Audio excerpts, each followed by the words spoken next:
good morning and welcome to the AM News with me, Mapita Sibidi. Now, in our first story, Finance Minister Ken Ofori-Atta says the country's transformation agenda to mitigate the dire effects of the COVID-19 pandemic on the economy is still on course. Presenting the 2021 mid-year budget review to Parliament on Thursday, Mr. Ofori-Atta noted the exchange rate, inflation rate and foreign direct investment FDI have been stable amidst the pandemic. These successes chalked, he said, reveal that government is managing the finances of the country with discipline and competence. Speaker, I stand before this August House today to assure the nation that our transformation agenda is very much on course. However, with COVID-19 still with us, it is important to stress that the recovery is only the beginning, a beginning that requires our collective sense of responsibility and action as citizens to guide, protect, and participate in the recovery efforts. Mr. Speaker, this mid-year fiscal policy review that I'm presenting does not come with a supplementary budget, and our revised fiscal framework for 2021 is kept within the fiscal target of 9.5% of GDP. We are staying within the 2021 appropriation. Respectful Mr. Speaker, let me repeat. I'm not here today to ask for more money. I have not come.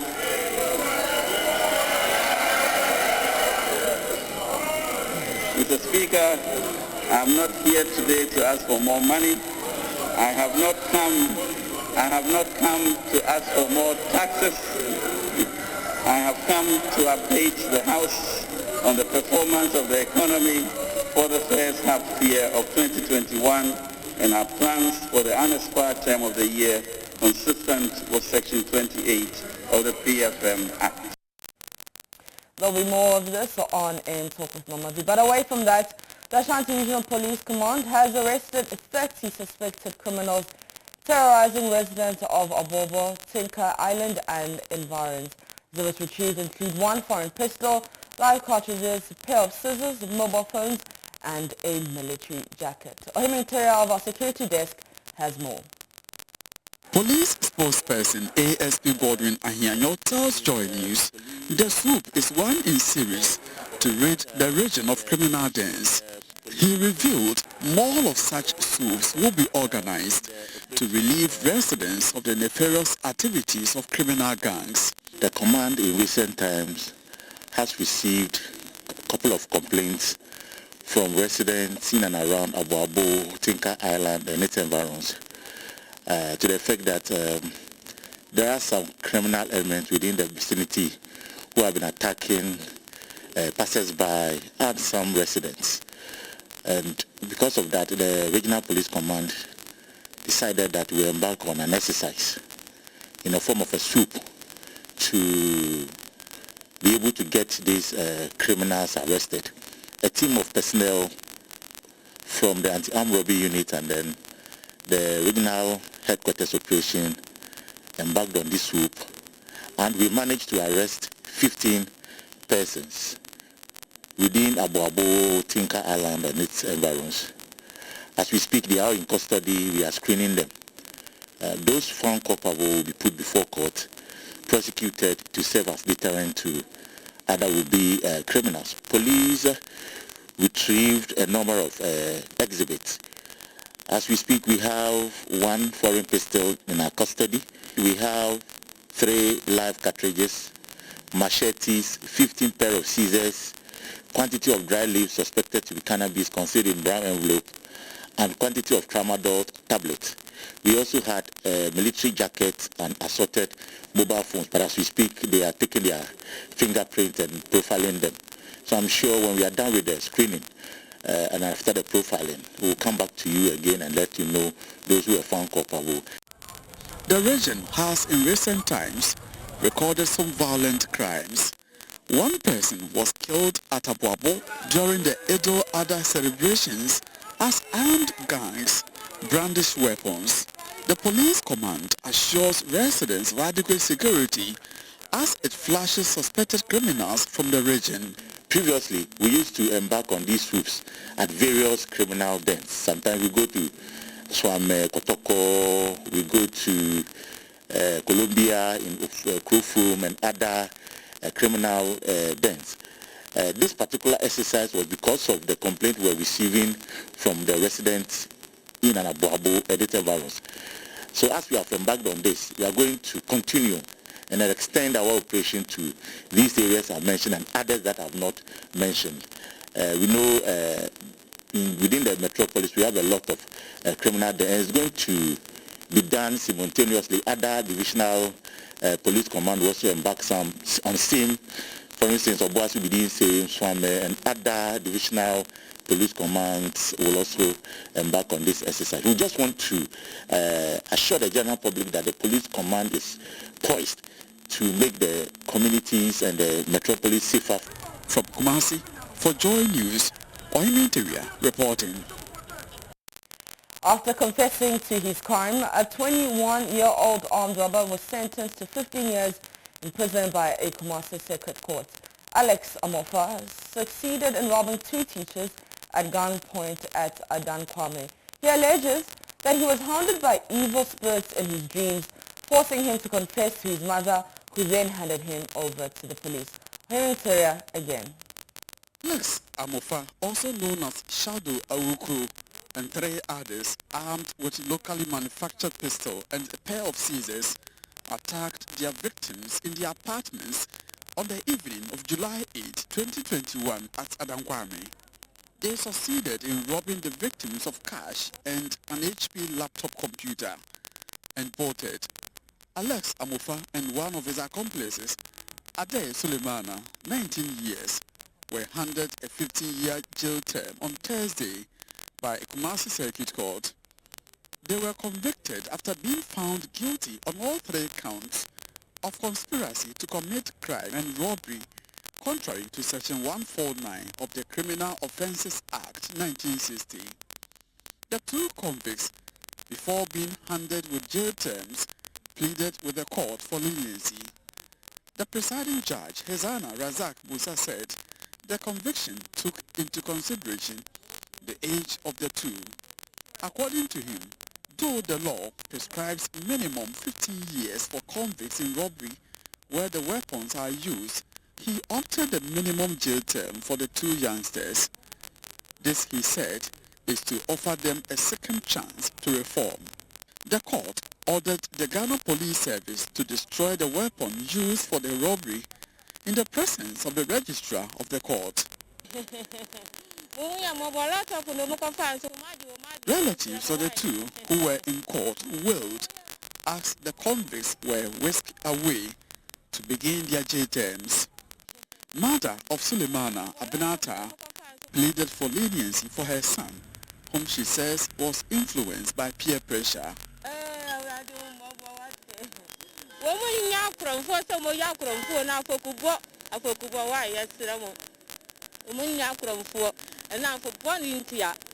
In another development, the court has sentenced a driver's mate and a driver to 5 years imprisonment in hard labor for stealing a tricycle at Ahinsai. Prosecutor Chief Inspector Joe Debra told the court the convicts, Samuel Kumsin and Sadat Nuhu, conspired with Sina Hodo Mohammed and Abu Idris to steal the tricycle by breaking into the house of the complainant at Ahinsai Museum. From Kumasi, for Joy News, Oyinteria reporting. In the Upper West region, now there's a sigh of relief for residents of Sina in the Lavasi district following the construction of a 3-unit classroom block, renovation of 4-unit classroom block, and drilling of borehole for the community. Due to inadequate classrooms, most children from the community had to walk several kilometers, crossing rivers and streams to attend school. However, all these will be a thing of the past as a non-governmental organization, Vibrant Village Foundation, has come to their aid. Here's Rafiq Salam's report. Indigents of Sina in the Lamuse district snake and dance their lungs out.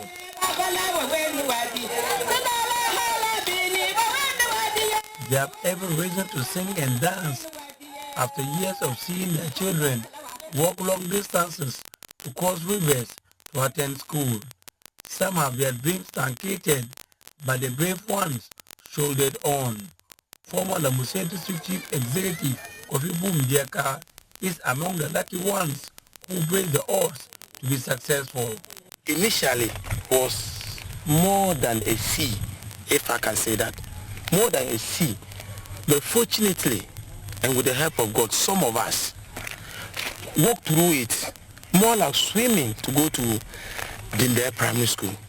I was one of the pioneers. As a result of the dangerous nature of this particular enclave, most of my colleagues could not sustain it, so they were not able to go to school.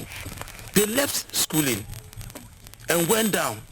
Some of them today are nowhere to be found, some are suffering. Non-governmental organization Vibrant Village Foundation, VVF, came up with the idea of the 10-year poverty reduction and social transformation program after they conducted this assessment for the Sasala West and the Lamuse district. Country Director of VVF, Osman Mohammed, explained further. As part of our contribution towards addressing the education sector challenges, we collaborated with the Lambusi District Assembly and the senior community between March to December 2020 to 1. Construct a 3-unit classroom block, 2. Renovate the 4-unit classroom block which was constructed by the senior community in 2016. And last but not the least, we drill a borehole in the community. We call on the beneficiary communities to cultivate the culture of maintenance to ensure that the facilities are put to good use. Most often than not, people come and we provide these facilities. But without that culture of maintenance, I think that our children and the coming generation may continue to learn under inhumane and undignified environment, which will eventually affect effective teaching and learning. Headmaster of the senior primary school, Emo Zawiya Zabulu, whilst expressing his joy for the new look of the school, echoed out some challenges they are likely going to encounter if the status quo remain unchanged. We are aware that we know that the 3 classrooms here are not up for the primary school. And 2 years to come, the school will be getting junior high. And this structure may be considered as JHS. It means primary school has no block yet. There are clear signs that there will be tremendous changes at the school. At the start of the year, enrollment at the school increased from 96 to 138. The number of teachers at the school also increased from 1 to 5. With these new and renovated facilities, more is expected. Reporting for JoyNews, Rafik Salam, Sana, Lambusi District.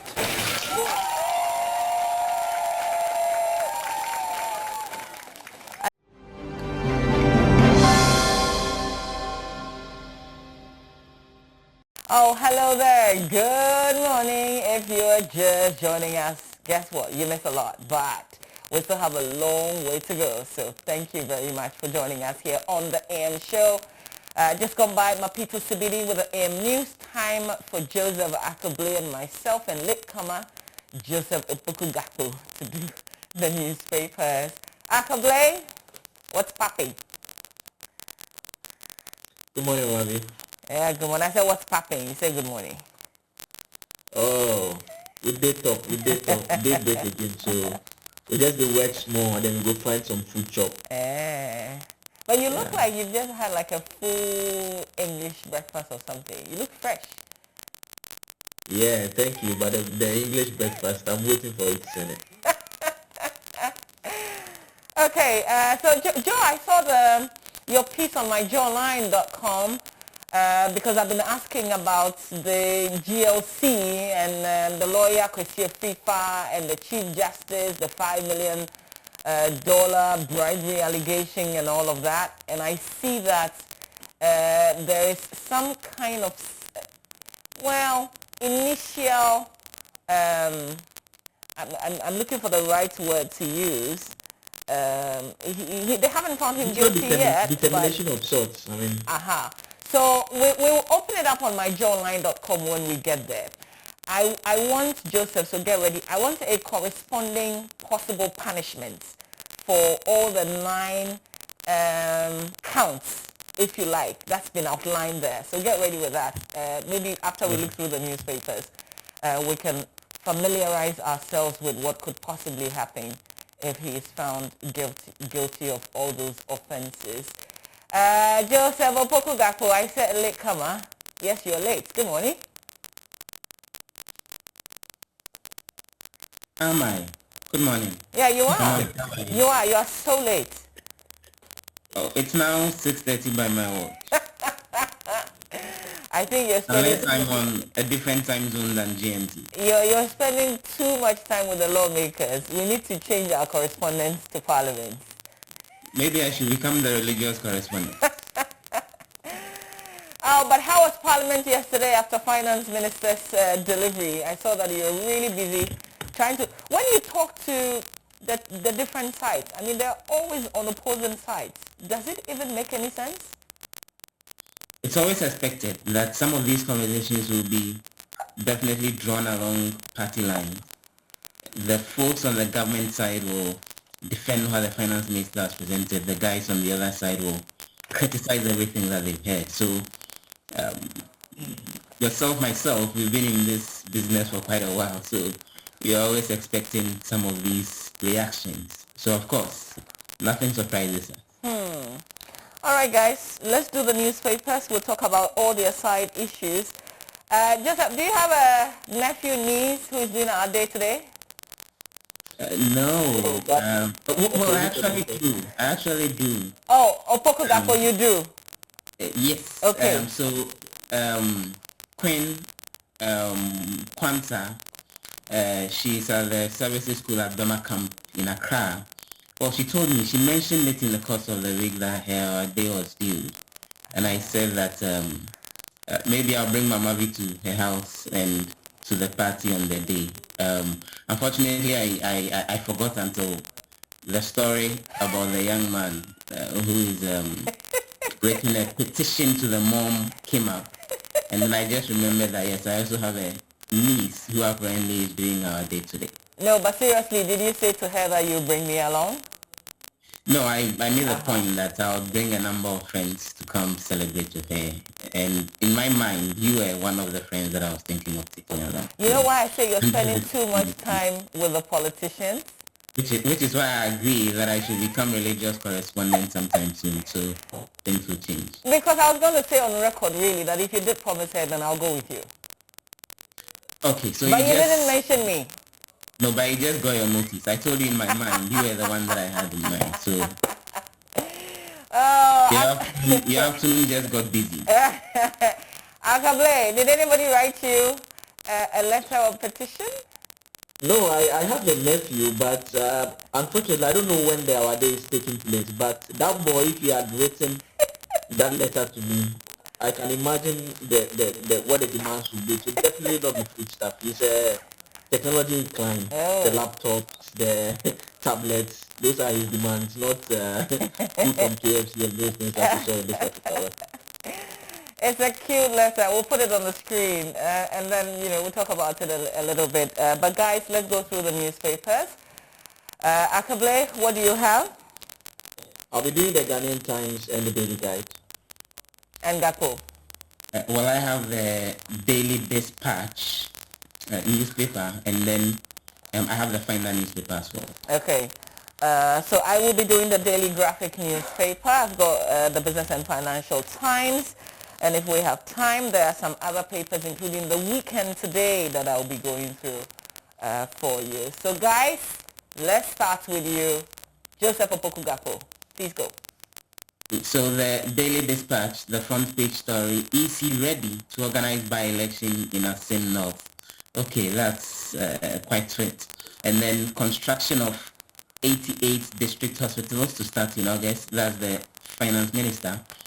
And then government to retool intelligence agencies. That's another story that has been attributed to both the finance minister and the minister for national security. They have their pictures on that front page. And then NPA chief executive meets LPG marketers on government CRM policy. So those are the stories on the front page of the Daily Dispatch. Let me quickly get to some of those specific details, which obviously are Parliament inclined to a certain extent. On the back page of the Dispatch, there is a story that there's going to be a construction of a new ACKAH psychiatric hospital.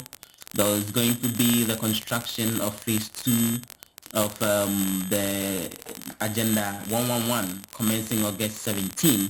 And then the Daily Dispatch story makes the point that all of these are coming after the first phase, which is the pre-contract works, have been completed, and that the Finance Minister, Ken Ofori-Atta, disclosed this in Parliament.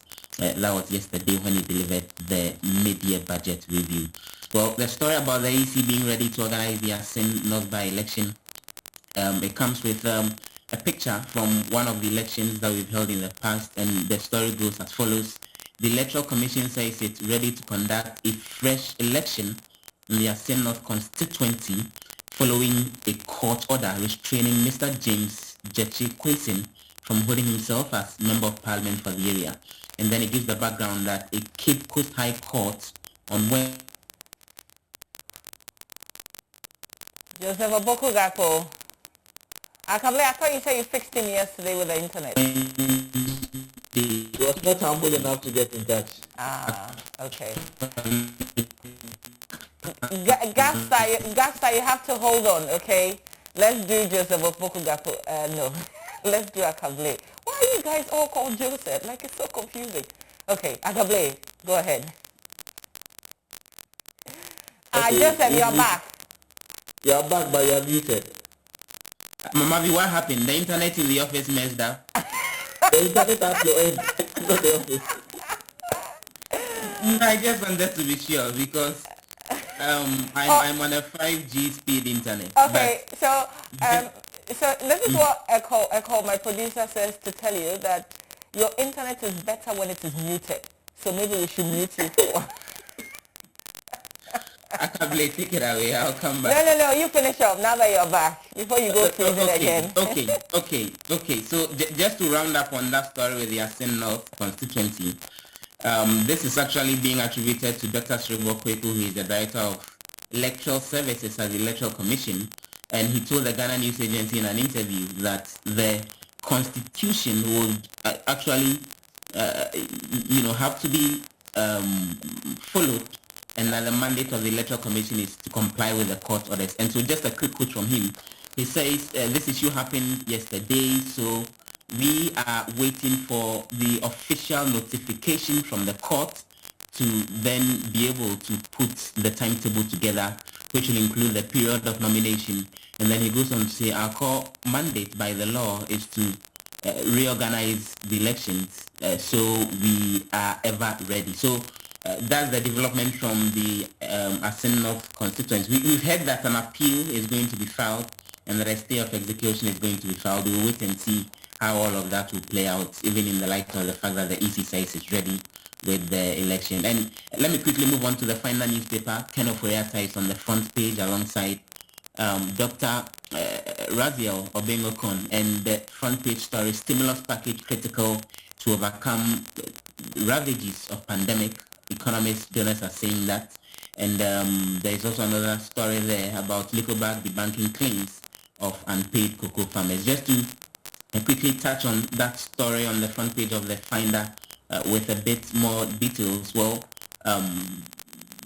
it's all having to do with Ken Ofori-Atta, who was in Parliament yesterday to actually disclose the details of the planned stimulus package that would help deal with the economic challenges following the COVID-19 pandemic ravaging the economy. And he gave some of the disclosures that more than 520 million Ghana cedis has actually been distributed to over 299,000 private business people in order to help them come up even in the light of the COVID-19 pandemic.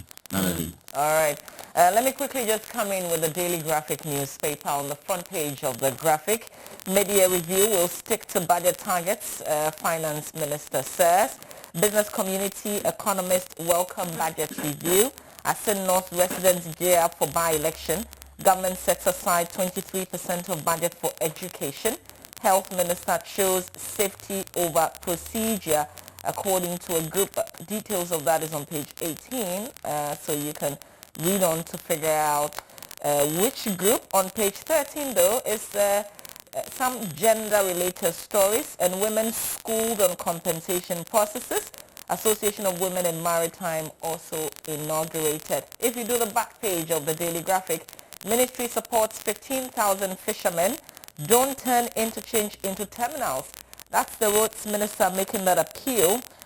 So Kwesi Wakwata has warned the public not to turn areas around the new Pokwase interchange into illegal transport terminals or trading centers in order not to undo the essence of the facility. He noted that such activities could end up generating filth, congestion, choke drains, and vehicular and human traffic around the area, thus creating a lot of inconvenience and nuisance for pedestrians. So this is my road.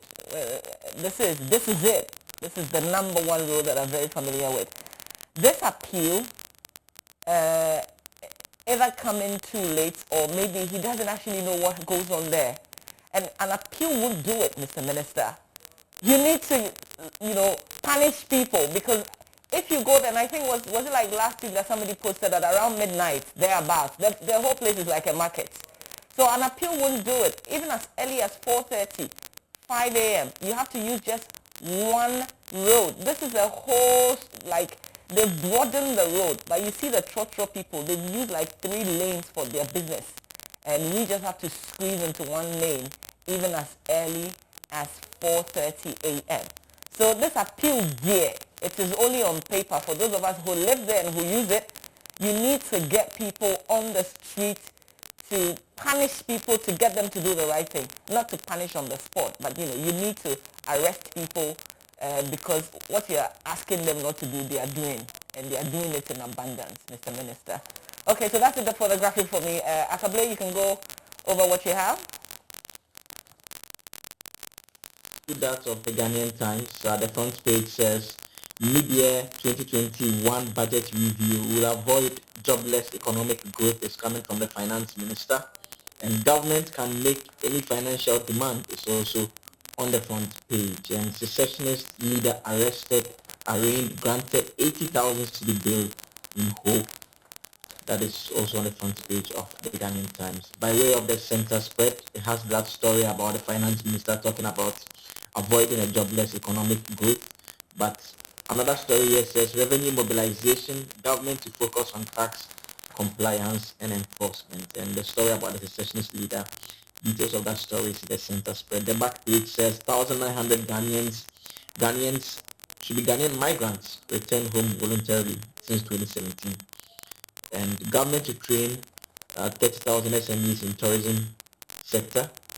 It's also on the back page of the Ghanaian Times. The Daily Guide this morning reports that 1 billion jobs coming, no new taxes, so Furiata, the finance minister, and more trouble for Canada MP, Haruna attacks judge. And NPP sets ground rules for 2024. It's also on the front page. Health Minister lauded for bold admission.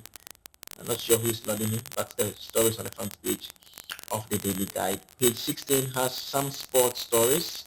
Hearts captain explains top form, comes along with a photograph of Fatah Mohammed, who is the captain of Glorious Hasselhoek. And Baumia Boy gives Bofakwa cash. It's also on page 16. And Tokyo 2020 Shakur Samed loses to Turkey's Beira. It's another story on page 16. The center spread, where you mostly have the sports story, here says you mostly have the entertainment stories, I must add, entertainment stories. It indicates that prison break star Wentworth Miller reveals autism diagnosis, and Moesha Budong bent 50,000 cedis to ashes. So here, government to finance youth startups, and first half records 28.3 billion cedis total revenue grants And institutionalized performance audits is also in the center spread of the daily guide this morning. You want a little bit of the Moesha story? You asking me? Yes. Yes, Since you just read the headline. I take it that you are not familiar with the details. If you want to know, you know. Like you always say. I just thought that, if the narration and the things that we've heard, if anything is, if we were to go with any of the angles that we've heard, by the way, the family has issued a statement. But this is essentially somebody who is supposed to be her PA, who is gossiping with somebody else who apparently, supposedly, is supposed to be a friend, where he discloses that some pastors asked her to either give out her money or burn some of the money that she has because they are blood money. There's this gist about her seeing some supposed senator in Nigeria with blood all over him, and she going to church, volunteering, $2,000 and whatever. So it's unending. But the story right now, we are told she has burnt 50,000 cedis. Exactly. So the 50,000. That was an offense. The 50,000. Okay, you see the court guy. The court guy is bringing the criminal angle. That's illegal tender. Well, she hasn't. So this is hearsay, isn't it? So this is a PA who says that her stepmother told him that she had bent the 50,000 K because some pastor had alleged that it was blood money, so she should do it, and she did it. So it's not like he saw it; he's just reporting what the stepmother has said. So you can petition, you can prompt the police. They haven't heard the story. They can do a follow-up and investigate. You can go ahead. But for these kind of stories, it has nothing to do with you, right? You don't follow these stories, do you? Well, bits and pieces here and there on social media, but the long and short of it all is that people should learn to mind their own businesses and allow Moesha to live her life. And obviously, it's looking like very difficult time for her, and I think the best that her friends in particular can do is to keep their mouth shut so that then she can go through some of these difficult moments. I was expecting ACKAH-BLAY to make a point about probably what all this means in terms of the psychological impact and all, but as expected, he was looking at the legal bits, so, and that's very much understandable. But one of the other stories that you mentioned had to do with the health minister, being awarded as one of the best ministers, if I heard that story right. Well, in Parliament, today is the deadline as far as the date that the 9-member committee chaired by Alexander Penyamakin to submit its report on the probe into the Sputnik V purchase contract is actually concerned. So all other things being equal, we're expecting that report to be laid on the floor of the House today. And one of the things the minority MPs have pushed for repeatedly is the resignation of the finance minister, who is actually one of the best ministers that has been awarded. But as to whether that is within whatever money. Yeah. Yes, I mean the health minister. What did I say? Finance. You get my own. Is working on his budget numbers. Allow him. So we're waiting to see what that report will eventually recommend and what the fate of the Minister for Health would be after that report is actually made public. Joseph, did you do the famous page 3 of the Ghanaian Times newspaper? No, I didn't have that. Okay, so let me just quickly run through. On page 3, it says that the United States Embassy in Accra facilitated the unlocking and extraction of information from 2 mobile phones belonging to undercover journalist Ahmed Hussein Swale in the United States of America. The mobile phones, an iPhone 7 Plus and Huawei smartphone, were worked on by forensic experts in the United States upon a request by the Ghana Police Service. So this came to light on Monday when the AG and Minister of Justice Godfrey Yeboah-Dame appeared to answer questions asked in of Parliament, him. Yeah, exactly. I think Jacob got us that story, Joseph. Yeah. Yes, and he gave details as well on what happened with the deaths of Professor Bene as well as Eko Hayford and J.B. Dankwa Edu. It's interesting that in this 21st century, technology, including unlocking mobile phones and getting data off it, is something that the hardware itself has to be shipped all the way to the United States and across this entire republic, from Kwame Nkrumah University of Science and Technology to all the startup IT companies that we hear springing up. We don't have those kinds of experts in this republic. We obviously need to sit up as a people. Maybe they also didn't explore, Joseph. I only thought it was an iPhone, that's why. Oh, there's a Huawei phone as well. But there's this other story, also on page 3. It says 4 national security operatives have been remanded into police custody by an Accra Circuit Court for allegedly stealing vehicles belonging to Dr. Charles Mensah, husband of the chairperson of the Electoral Commission, Mrs. Jean Mensah. The accused, Alhaji Ahmed Bando, Albert Parkwesi Otri, Kwesi Champon, George Enchi, and one Randy, now at large, allegedly destroyed the metallic gates, entered the backyard of the residence of the complainants last Tuesday with 2 towing vehicles, and they give details of the towing vehicles. Sorry, but this is like high level. So to commit the crime, they actually took towing vehicles to go and commit the crime, the alleged crime. The pleas of the accused have not been taken by the court, but they have been charged with unlawful entry, stealing, causing unlawful damage, and conspiracy to commit crime. So details of that story is here also on page 3. I just find it a bit, especially because we talked about the prison break guy who's been diagnosed with autism. This is something you see in movies. Maybe there's another explanation to why they took a towing vehicle along to do this. I foresee a possible defense of going to fix the car. I mean, why else would you go and steal a car with a towing vehicle? It really sounds like something well planned and executed, but I mean, it's still early days in the trial. Yeah, absolutely. One more. A Fulani headsman has been remanded in police custody by the Pando Magistrate Court for allegedly murdering his colleague. So this happened in the OT region apparently. Name has been given. He's 20. He's to reappear before the court, presided over by Miss Beatrice Love Elements on August 8, 2021. Okay, so let me do the Republic Press newspaper on the front page. Bribe lawyer in fresh trouble as GLC bears teeth. Man sleeps with sheep at Chifo.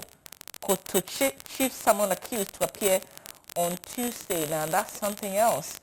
GJ on Crossroads. No political campaign in Ejumako or Chiso if road not fixed, according to the angry youth in the area.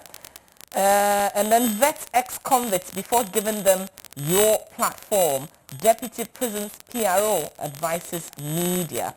Let me do page 3.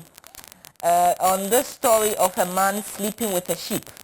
The chief of Kotochi and Benkumhene of Chifo at Simakwa traditional area, Nanakusia Samoa IV, has confirmed to the Republic Press that the elders of the town would on Tuesday, August 3, 2021, adjudicate over alleged bestiality case brought before them, according to Nana Asoma.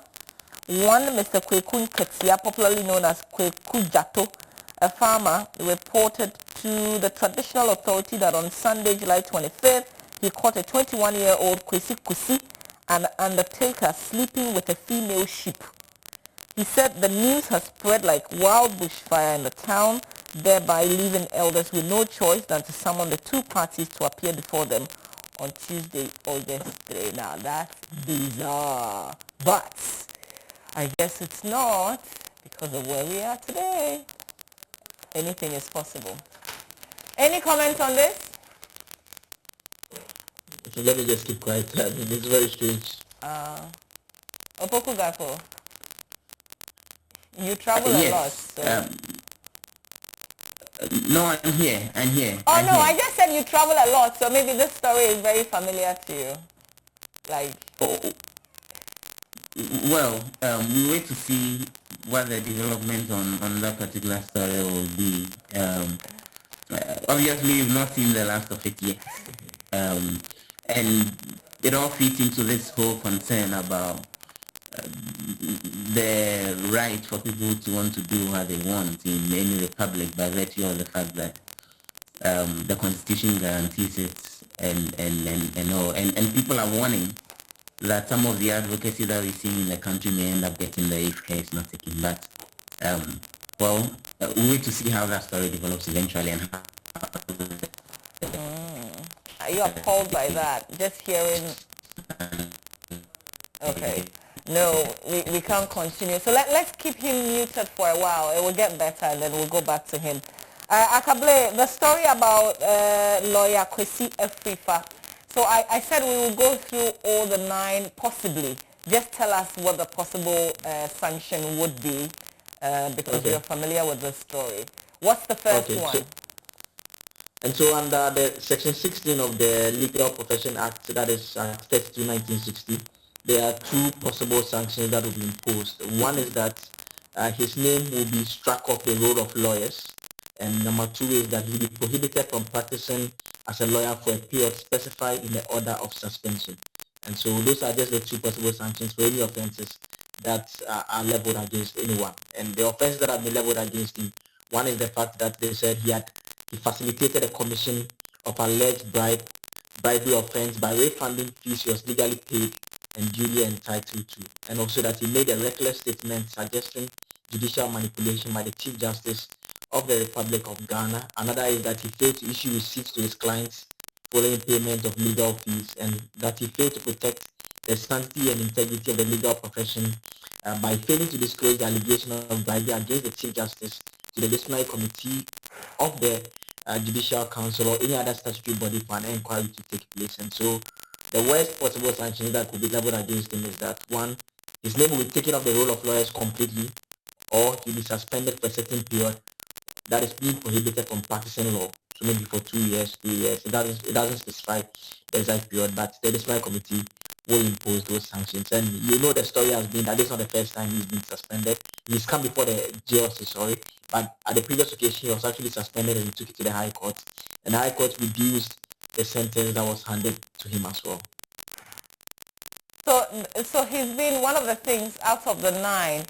I want us to break it down in very simple terms so our viewers can follow. So apparently the allegation or if you like, the story that his client had told him, his former client, about the whole bribery issue surrounding the Chief Justice. As a lawyer, he was supposed to have reported that to the disciplinary committee. And so it's one of the charges against him now. Exactly. Then he's been accused also of facilitating bribes, because if you read his response to the complaint, he makes the point that, well, my client rather came to tell me that he has gone to negotiate some $5 million, and so he wants the money to take it there. Then he also refunded some of the money to the guy, and so the accusation is that amounts to facilitation of bribe, because as a lawyer that you're expected to stick to certain ethical standards, when you hear of such a thing, you should even withhold the money, and this is actually a legal fees that the JLC believes you have legally earned. And so the JLC says, upon its initial assessment, the disciplinary committee's initial assessment, they've come to the conclusion that a case of misconduct has been made against him. But it's rebuttable. That's what the lawyers will say prima facie, just on first impression. But it's a rebuttable presumption, and so you have to go through the process that is specified in the Act as well to defend himself. And there's also the issue of him alleged to have leaked or sent, his response, what we all saw out there, to somebody else via WhatsApp, and he's been, that's also a possible charge, or it's a charge that he has to defend. In fact, the charge is that that portion actually reads that he's said to have admitted that in responding to the complaint brought against him by his former client, he forwarded a scanned copy of the said response, which had information relating to your representation of a said client, to a third party via social media platform WhatsApp, thereby making information relating to your presentation of the former client public. And so, I mean, they are going after him for this claim. They admitted that he now put this whole story in the public domain, and so they are going after him for that as well as one of the allegations. This was on July 29. So per the document that you've seen, Joseph ACKAH-BLAY, do we know when he's expected to respond? No, we do not know that for now, but I mean, they have under the section 19 of the rules of procedure for the disciplinary committee, they will have to go through their process of determining when they will have the hearing, when you'll be having the opportunity to listen to evidence, if they are minded to do so, and fix a date for the decisions to be done, if they have to be cross-examination, all of that. They have to do that. But it's important to note that they have the powers of the High Court, that's the disciplinary committee. They can summon witnesses and also call for the production of documents and to examine witnesses and parties on oath as well. And so that is some of the powers that they have. And if they call upon you and you decide not to show up, they have the opportunity to already the leeway to go ahead and determine based on what's already before them. And so that is by way of some of their procedures that they will be rolling out under Section 19 of the Legal Professions Act.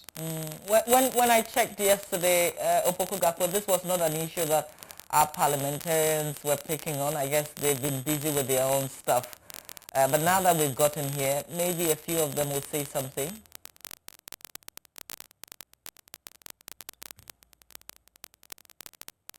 Can you unmute now that we know your connection is well, most likely. You know that that's not the only lawyer who's actually been dragged before the general.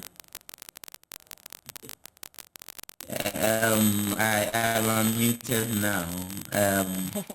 I hope that the internet in the office is stable enough to receive the large bandwidth that's coming from my side. But the number of MPs had actually been commenting on it previously when this issue came up.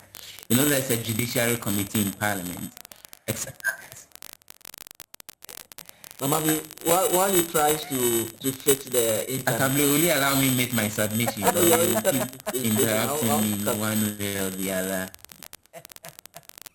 You sound like you're drowning, actually. ACKAH-BLAY, go ahead. Yeah, I also say that while he tries to fix his internet, some of my lawyer friends are actually watching the program. Antoinette Boamajan, I hope you've been issuing receipts to your client. Oh yeah, that's also one of the charges. Wow. Yeah, that's one of the charges. I mean, yeah. So I mean, I'm just there my lawyer friends attention. Antoinette Boamajan. There's also Joyce Mafu. I hope they've been issuing receipts to their client. I think it's important. I didn't know that it was an offense until I was doing my research yesterday, and so if you are not issuing receipts, you have problems one day. Okay, but here's the thing though. I recently also had to pay my lawyer a certain fee, but it's not the complete fee because we've just started a certain process.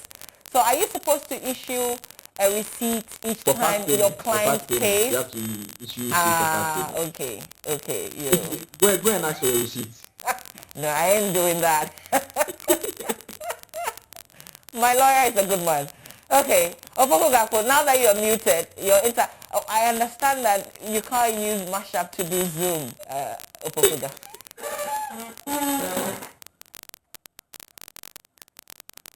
Did you hear that? No. You know, what do you mean by using Mashup to actually do Zoom? This is high-speed 5G internet. What will you get that as far as the Mashup is Oh my concerned? My 2G is quicker than you just said. It's interesting. See? You can't even defend yourself. Let's keep you muted. You sit in Parliament with a whole digitalization minister. You can't fix your home internet. Okay, let's do myjoyonline.com. There are other issues on myjoyonline.com that will come back and explain. Joseph Opoku Gakpo, work on that internet because this fishery story is your story. So things to buy for our day, how a pupil's petition to his mother became a national emergency. We're going to open that story, but Opoku Gakpo, if your network is stable, The fishermen in Elmina rejecting food items from fisheries minister. Story filed by our Central Region Correspondent Richard Kojonyako. Joseph Opokugako, what is happening? Gapster. He said he was using what, 5G? Essentially, their point being that they needed that at the beginning of. Mama, can you hear me? Oh, God. Oh, you are drowning. Start again. No, you are drowning, Joseph. This is not the first story of rejection, by the way. There was another one from Damongo, even though that was disputed. But this is the latest one from Elmina, where we're told that the folks there, didn't want what the minister had presented. So it's let me just a little bit of it. It says fishermen in Elmina have rejected food items provided by the Minister of Fisheries and Aquaculture Development, Mavis Howard Combson. According to the fishermen, they rejected the food items because the minister had announced to them that when the closed season opens, she will not entertain light fishing on the sea again. Light fishing is the process of fishing that attracts fish by hooking, gill netting, or by any other gear. Okay, so you can go on to see the backstory why we are here today with this issue.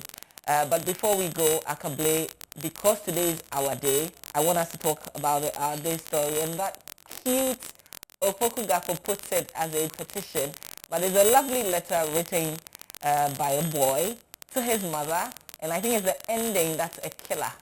He's done his part of the bargain. Now, mommy must not disappoint. Joe, I don't know. Where did this story come from? Where did this? Clearly, the young man is enforcing a contract, and he has stated in clear terms that his consideration, which is offered, is the fantastic performance in the exam. And so, it appears the mother had made a unilateral offer to the child that if you do well in the exam, you can ask for whatever you want, and that is what the child is actually asking for. And it was quite a touching letter, and I read the latter part over and over again, and it's no surprising that this has touched a lot of people on social media, and he's actually getting so much that some of us are trying to get school uniforms and head to the school this morning. Yeah, but listen, yeah. I think that, so if you go on Twitter, you'd see people promising all sorts of things. Mommy hasn't said she can't meet the demands of this little boy, because what he's asking really are very basic things, but it's just the manner in which he presents it. He talks about bringing along, is it his iPad, and explains on that bit, he says, please don't disappoint, or something like that. And then there are options of some of the snacks that he wants to take to school. So mommy doesn't have to buy all. He's a very, very thoughtful child. Like you can learn a lot from this boy just by reading the letter that he's presented to mommy. But I was just going to say that the things that people are promising, like the whole, businesses, company owners who want to go and set up in the school and give him this and give him that and give that, are we blowing this out of proportion a little bit? I think it's just an outpour of love. Social media, a lot of the time, for such things, you tend to see very negative comments, but in this particular instance, that's not the case. And there's also a bit of the letter. So I think we should just read the latter part. It says, Mommy, please, I am begging you, don't disappoint me on our day. It's my day on Friday, so please don't disappoint me. Thank you. Otherwise, you'll ruin my day. That is if I don't celebrate well. I will have to wait for a long time again. I didn't disappoint you in the exam, so please don't disappoint me. Aww. This is sweet. It's dated and the upper part of it is dated 29th July. The top says, read every tiny note. That the place where he mentions the series and draws the series, he's trying to tell you the type that he was. Yeah. He said big example. He said the series is very size, big example, and he draws it beside it. That's a very detailed child. I love him already. Well, ACKAH-BLAY, Thanks. I'm telling you, and I guess by this I'm saying to all our viewers, I'm out in the month of August, so this is my last program for now. My last time on the AM show. So Joseph, I'll see you in September, God willing. All right. You enjoy your vacation, and I wish you the very best. Of course, we'll stay in touch behind the scenes, and once in a while I'll send our day requests too. This boy, I am going, so shouldn't you give me something?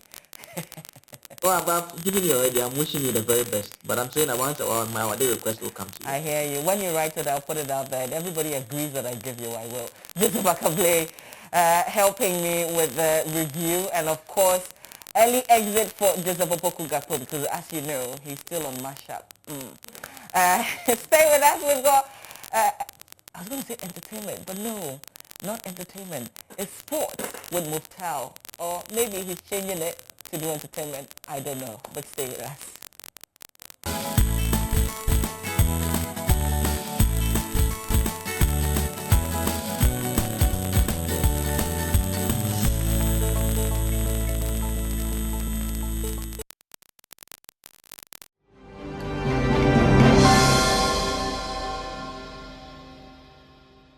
Meanwhile, at 10:05, Nadia Ike will be in action in the triple jump. Now let's talk about football, where President of the Sports Writers Association of Ghana, Correspondent, has alleged that the last 5 matches in the just ended Ghana Premier League were not competitive. Speaking at a Betway PR event, the veteran broadcaster called on football authorities to protect the sanctity of the game. The last 5 games of our league matches, a number of them were not competitive. So we are confronted with serious crisis, and I think with this exposition we'll see how the Ghana Football Association handles it. If they don't handle it well, I tell you, it's going to go a long way to tarnish our reputation, because we've come from an arena where our image was so battered by announced number 12, and we've struggled to try and rebrand the product. So if we're able to handle this very, very well, I tell you what, the love that we are craving for, I'm sorry, it's going to be very, very difficult to bring it back. I'm not a prophet of doom. I'm being very honest with it.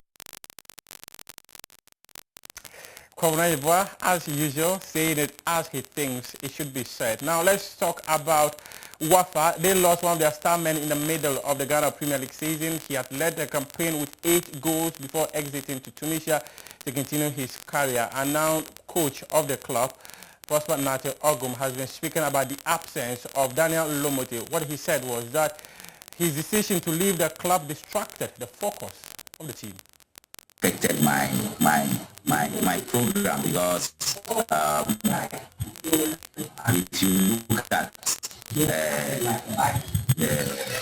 the way he was playing, you know, Lumote is a mature guy, and he's been to the Black Stars, and he's gotten the experience, he's gotten the exposure, so he brought some sort of balance and stability into the team.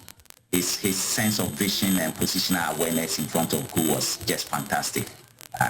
He could score from anywhere at training grounds, and I made him believe that he could be one of the best strikers in the league. So he was actually peaking. I wouldn't say he peaked before he left, but he was in the process of peaking, and then the offer came. And you know, Wafa, per his age and per one of the philosophies of Wafa, where we don't keep players for that long, when the offer came, we thought it's good for him to go. But then tactically, in terms of my team structure and organization, it affected me very. The extensive conversation will be live on JoyNews later today. Just stick and stay with us as we bring on the full conversation he had with my colleague George Ade Jr. Now let's talk about Black Stars. They have received a sponsorship package from Huawei worth $40,000. The Minister of Youth and Sport, Mustafa Usif, has stepped before the presidency asking that government should make sure that we are able to get about $25 million for the country to participate in 2 tournaments, specifically the 2022 African Cup of Nations and FIFA World Cup. Now, Huawei have stepped up to provide $40,000 for the Black Stars. Deputy Minister of Youth and Sports, Evans Yeboah, has been speaking about the support from Huawei. You know, as Chief Director indicated, sports, particularly soccer, is the passion of the country. And anytime Black Star is playing or any other national team is playing, you see everybody in Ghana is behind them. And particularly if they participate in the national and international levels and they perform very well, the country becomes very happy. It also sells the country to the global world. And so Ghanaians love sports very much. We thank you for responding to the call by His Excellency the President to come in to support our national teams. As indicated by Chief Director once again, this donation or the support that Huawei is giving to the ministry on behalf of the country, we are going to put it to judicious use. In fact, every pesewa is going to be accounted properly. That assurance you can have from the ministry. We would also want to use this as an opportunity to call on other corporate bodies also to do same, so that our national team, particularly Black Stars, can play in the qualifiers towards the World Cup 2022 in Qatar.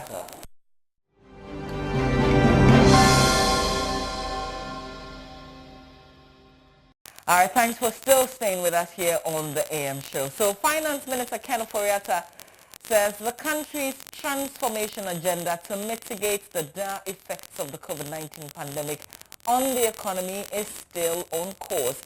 Presenting the 2021 mid-year budget review to Parliament on Thursday, Mr. Ofori-Atta noted the exchange rate, inflation rate and foreign direct investment have been stable amidst the pandemic. These successes chalked, he said, reveal that government is managing the finances of the country with discipline and competence. I want us to listen to him. When we come back, get ready to join us via Zoom. It is your conversation. After hearing from the Finance Minister, what do you have to say? So let's listen to him. We'll come back and announce how you can join us.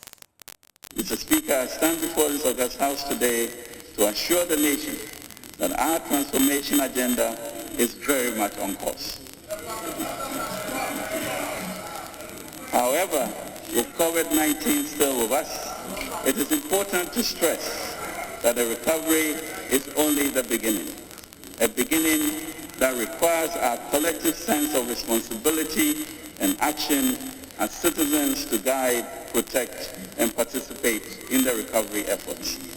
Mr. Speaker, this mid-year fiscal policy review that I'm presenting does not come with a supplementary budget, and our revised fiscal framework for 2021 is kept within the fiscal target of 9.5% of GDP. We are staying within the 2021 appropriation. Respectfully, Mr. Speaker, let me repeat. I'm not here today to ask for more money. I have not come.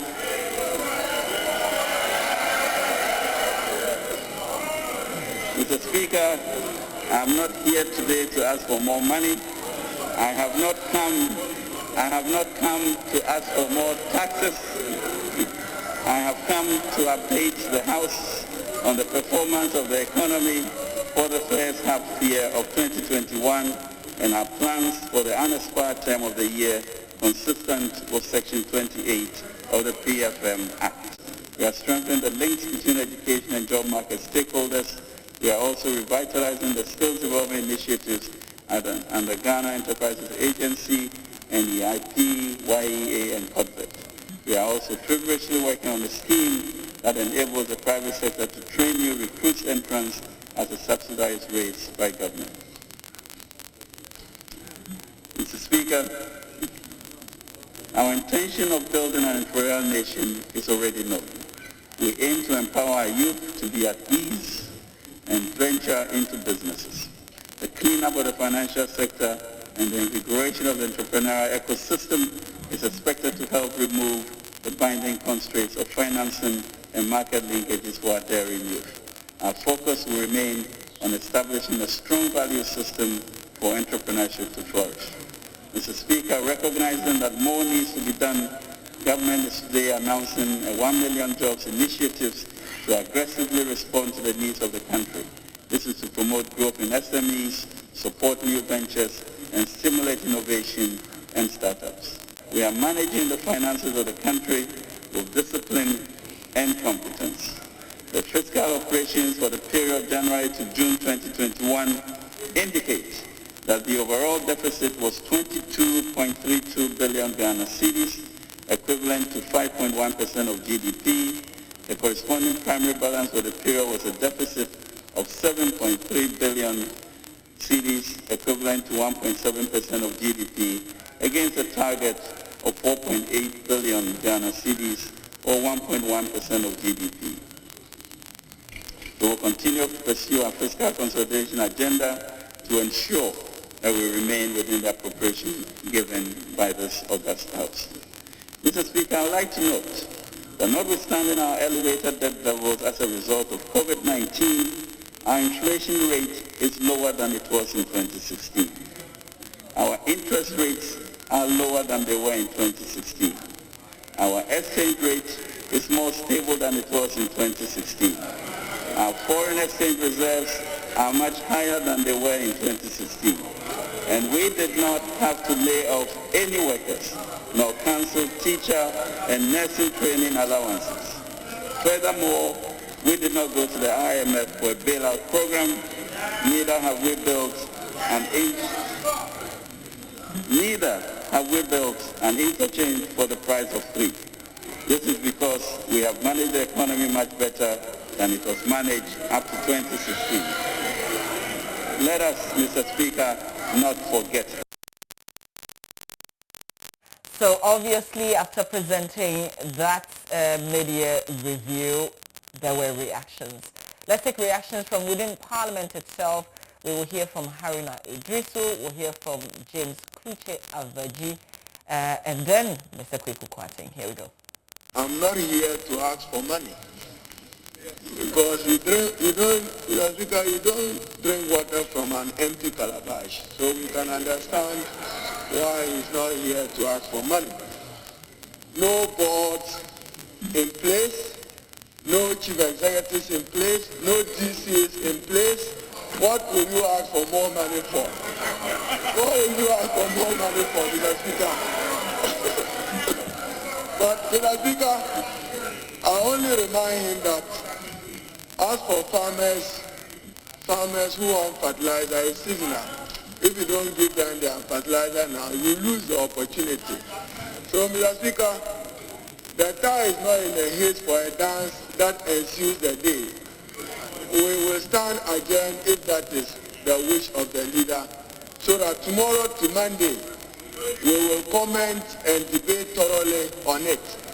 I'm very convinced that the minister spoke, and the hope of the president now is debt relief and debt forgiveness. That's their hope to rescue this economy. If there is debt relief and debt forgiveness is his only hope. No, I am not impressed at all. In fact, this is not the first time that media review is done without asking for supplementary budget. This is not the first time. So my colleagues should not portray as if it's a novelty. This is not the first time.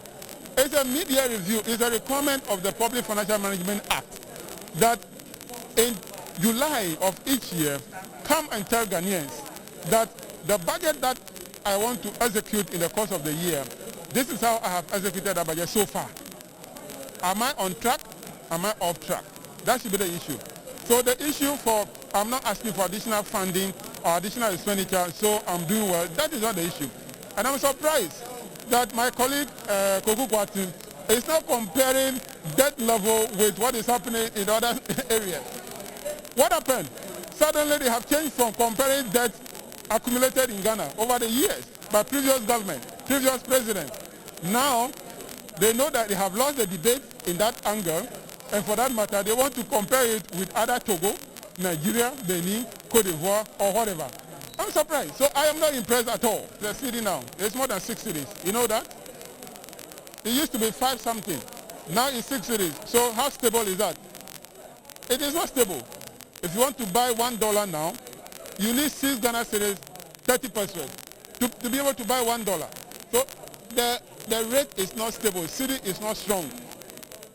It's not strong. He should not be coming to tell us everything that we should accept it. Please, Ghanaians, the city is not strong.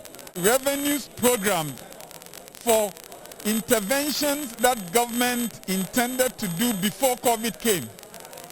At the time that you needed to borrow this to fill the gap, you also had additional responsibility to find additional money to contain expenditures that you had not even anticipated at the time you read the 2020 budget. The only remedy, as it has been for every single country across the world, was for the minister to borrow more. And that is why we have seen the rise in public debt. But when I look at the deficit figures for the first half of the year, and I see the government's management of the debt, I am clear that government is very sensitive to what has been happening, and that going forward, we're going to see a much slower debt accumulation. But for COVID, I am sure we will not be looking at these figures. And we should even put this in perspective. What has been the debt figures recorded across the globe? Across the globe, what has been the debt figures? And let's see whether Ghana's debt management performance has been good or has not been good. But I think I leave you with this. I see my brother here is going to speak to you. I leave you with this. For government to come and say they are not taking additional money, they are not imposing additional taxes, and yet all the major social intervention programs, the free SHS, planting for food and jobs, allowances to trainees, and all those many social interventions have been preserved, Ghanaians cannot have had a better day today, and we're grateful to government for that. All right, so just some of the reactions from Parliament after that presentation. We will go on Zoom very shortly, but we've got some ground rules that we all need to respect. So first of all, you must wear a shirt. You must wear some clothing when you join us via Zoom. And then join in landscape mode. Mute your audio. Make sure you have enough light for us to see your face at least when you join us. So if we all understand these rules, let's take a listen to another revelation by the Finance Minister. He talked about an initiative dubbed 100 Cedis a Month Club. It will be launched sometime in August 12, and it will allow every Ghanaian, if you wish, to contribute towards the building of the cathedral. Let's listen to a bit of details. Work on the National Cathedral is progressing speedily, and following the program of the contractors, and with God helping us, the National Cathedral is expected to be officially commissioned on March 6, 2024. Upon completion, the National Cathedral will provide a sacred space for formal religious activities of state and symbolize the enormous contribution of faith to nation building. Mr. Speaker, this state and church partnership envisaged by the President to develop the National Cathedral is on course. An initiative, the 100 Cedis a Month Club, also dubbed Kitwe Biarensa, will be launched by the trustees of the National Cathedral on August 12, 2021, to give as many Ghanaians as possible the opportunity to be part of the history to build the National Cathedral. The aim of the club is to raise 1 million Ghanaians who will give 100 cedis a month for the construction of the National Cathedral. A special short code 979 has been developed for this purpose. We look forward to Mr. Speaker and all the members of this august house joining the 100 cedis a month club. All right, so what do you say? Are you willing to contribute to the project? Let's do the phones now. Godfred is joining us from Apamaya. Good morning, Godfred. Hello, Godfred. Oh, I'm afraid I think we lost Godfred there. You can either give us a call or you can join our Zoom conversation. We have a number of friends joining us on Zoom. Just make sure that you're wearing some shirts at least when you do join us. And keep yourself muted until you hear that we've called you to speak. Get enough light so we can see you at least. Let's do some phone calls. Ernest is in Sogakofa. Good morning, Ernest. Yeah, morning. Yes, sir. So, what are your thoughts? I think the budget is a scam. The people are thinking everything in the country. Situations are hard, salary 4% increment. They've taken what they want. So if you come and you are not asking for any money again, I don't know what he means by that. They are going to increase within the next unit. And that's how they will get their money.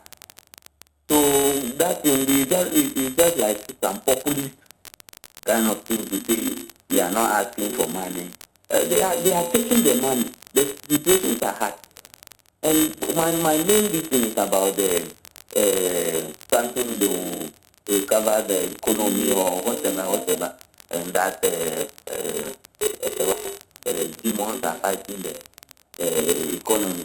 Look, they concentrated on collapsing the political business. And those things are part of the economy. The economy plays in the market.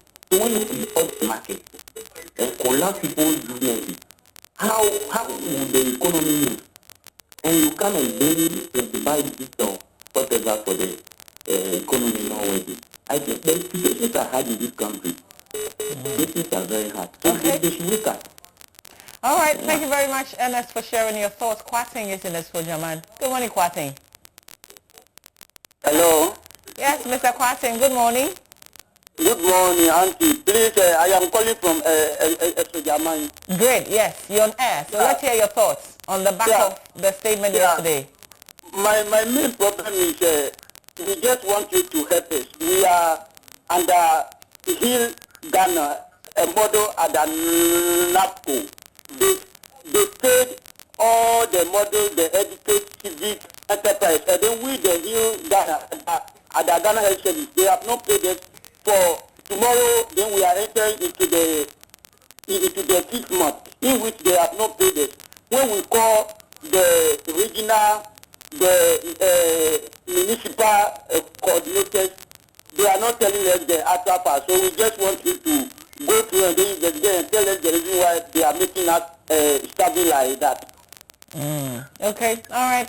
Thank you very much, Kwating. Not a reaction to the budget, but a concern, and I hope that the authorities are watching and listening.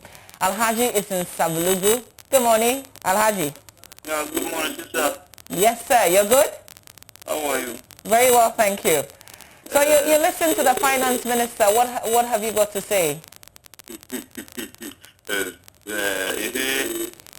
This country, I think Ghanaia's finance minister taking Ghana's to you. The present finance minister rate, everybody see, he's not talking about the fertilizer, will be the farmers in northern region. So how can we suffer for the fertilizer and finance minister going to read the media budget and he refused to talk about the fertilizer? Look at the fertilizer increase now. 200 Ghana cedis for one bag of fertilizer.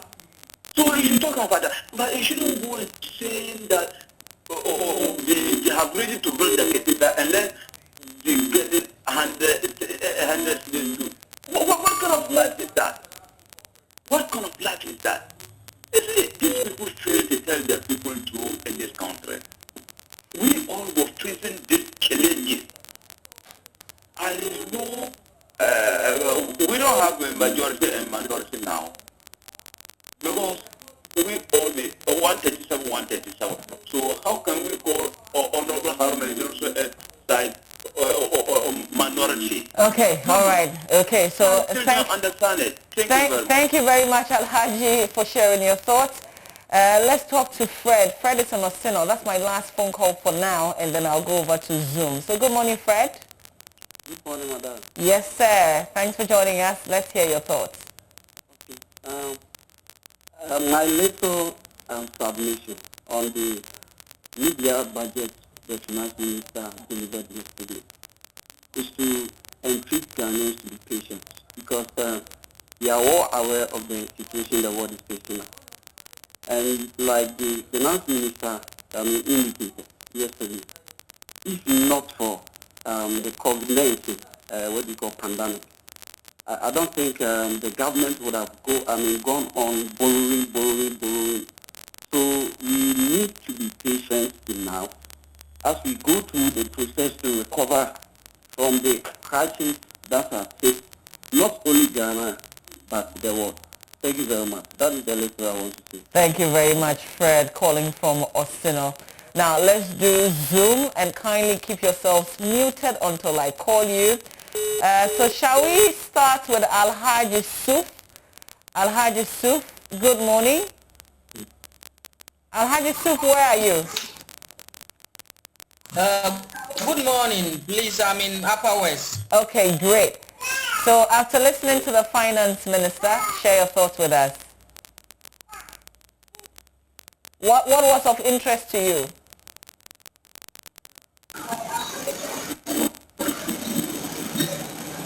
Oh, I think we may have lost him, right?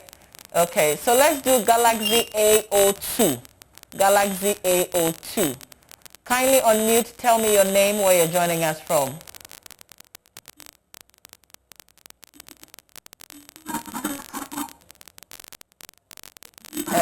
I'm afraid I think the connection there is also not good. So let's do the Techno, is it the Camon 15? Yes, sir, I see you. Please unmute and mention your name. Let's go. My name is Ibrahim. You are reaching me from Upper West. Okay, all right, finally. I think yesterday maybe a budget review. What the minister has come to tell us, there is nothing in there that is going to help Ghanaians. Looking at the quantum of money that they borrow from IMF and other international organizations, and what they can't do to help, especially the youth in this country, I don't think that they have anything good for us. You can't increase your own salary. The Article 71 office holders, it pays 60%, while giving the mere worker 4%, which cannot help us. At the end of the day, you have come to tell us that we should all contribute towards building a national cathedral. The question I want to ask that how much salary do you increase these workers, and you demand them to contribute towards building a cathedral that will promise that you get money to build? I don't think that this current government have a vision that they want to use to help this country to grow. All right, and we must help them out of power. That's your opinion. We thank you for sharing it. Let's see who else we can hear from. There's an Infinix X4. Infinix S4. Kindly unmute. You're also in a Batakari. And let's hear you. Please mention your name and where you are.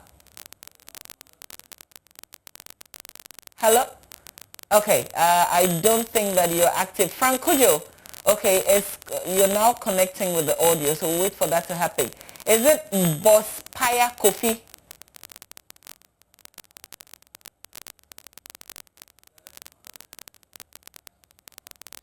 Okay, we'll come back to, where's Barman? Hello, good morning. If you can hear me, kindly unmute and talk to me.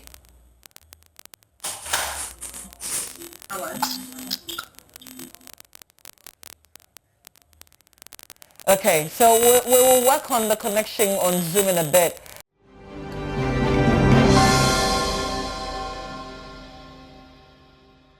Let's go back to Zoom and hopefully we can get our conversation going straight up. So Lawson, Wodoto, if you can hear me, please unmute, okay, and tell me, are you in a classroom? And for Lawson, unmute so that I can hear you. Unmute, because you're on mute right now. Aha, great. What kind of... Mama, I'm in a classroom. You're in a class. So what kind of notes are you making right now? Currently, we are currently marking the children's class tests. Okay, so speaking to the finance minister's presentation yesterday in Parliament, you know, because I am a teacher, I am concerned more about what the government has for the educational sector. You know, for some time now, schools don't have textbooks, we don't have materials for teaching and stuff. I was thinking that the finance minister would have given us an update on the processes that they are undertaking to help to write books, especially the textbooks on a new curriculum for the schools. That is the only thing I can say that I wasn't too much happy about, because all the schools in Ghana, all the public schools in Ghana don't have textbooks. That is my major concern, because these are our future leaders and we need to what? We need to take very good care of them. Because we know that the rich people in the country, their children are in the private schools and they are getting good and very, very good schools and they are learning very well. But those of us teaching at the side too and our children at the side too, we are not understanding anything in the classroom. And the finance minister, they need to work with the Ministry of Education and make sure that we are provided with textbooks, among others. Whether taxes are increased or not, whether they increase taxes or not, we in the class, we want textbooks to teach. We want materials to teach our future leaders. If not, the future of the country will be in the mud. So that is my only contribution this morning. Great, Lawson, thank you for bringing this up. So in the meantime, how do you manage? What do you do? Okay, so if we are about to teach, what you do is that you have to go over the internet. We have been given resource packs. You look at the topics, you prepare your own lesson, you go over the internet and pick some materials that you think will help the children. Because there's no defined material currently, so you have to do your research. So what Sophie may be teaching in his school will be different from what I may be teaching. There may not be a big difference though, but what I decide what to give my children in a specific topic, and what Kofi also decide to give his children in a different school. It's different. So it's just like we're all teaching different schools in one curriculum. We are teaching different things in the same curriculum. Okay, yes. and how do the children get the notes? Do they have to copy notes in the class in order to follow? Yes, so because the materials are not there, the children need to write. Even the note writing, sometimes we engage them to write the notes as a way of learning how to write and how to do their presentations on paper, etc. So the notes they have to write, they normally write. But you know, if the textbooks were to be available, like it would have limited the number of writing they could be doing, because the children, most of them are not that very fast in writing. So as they are writing, it delays a lot of time in the class. So if you are supposed to teach like 5 subjects in a day, you may end up teaching like 3. Because almost you need to write it on the board. If it's a passage, you need to write it on the board. Almost every other thing, you need to do it on the board. But if there were to be textbooks, like 1:1 or 2:1, they could have rallied around it and the lesson would have been good. Okay. Well, Lawson, thank you very much for sharing this with us, and it's you know, really I don't know, exciting to see that you're very passionate about your children, and so you're talking on behalf of the children. Thank you very much, Lawson, for connecting. Let's speak to Senior Adele. Is it Senior Adele? Good morning. Where are you connecting from?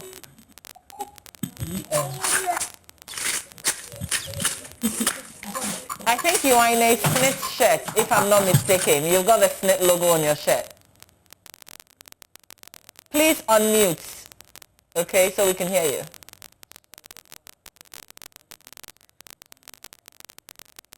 Okay, we can't hear you, so we'll come back to you. Let's go to Isaac. Okay, Agobere. No. Isn't I? No. Agokoli Isaac. Kindly speak to me. Where are you connecting from?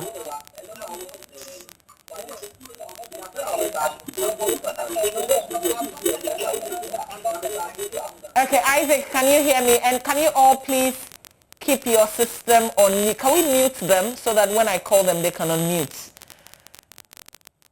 Okay, I think we may have lost you there.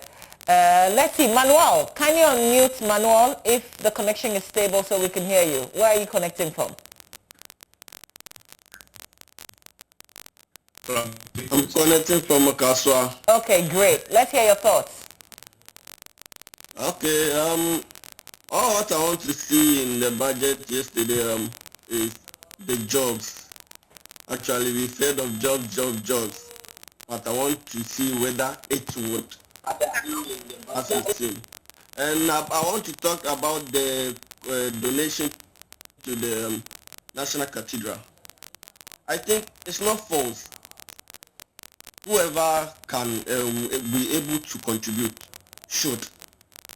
And it should not be that they said we should contribute money, and what are they giving? It's not false. It's about contribution, it's about donation. If I have, I would. If I can't, it's not false. So thank you. All right, thank you very much. So are you going to be donating? Oh yes. Okay. If I have in my capacity. Okay, great. I can do it. All right. Thank you very much for connecting.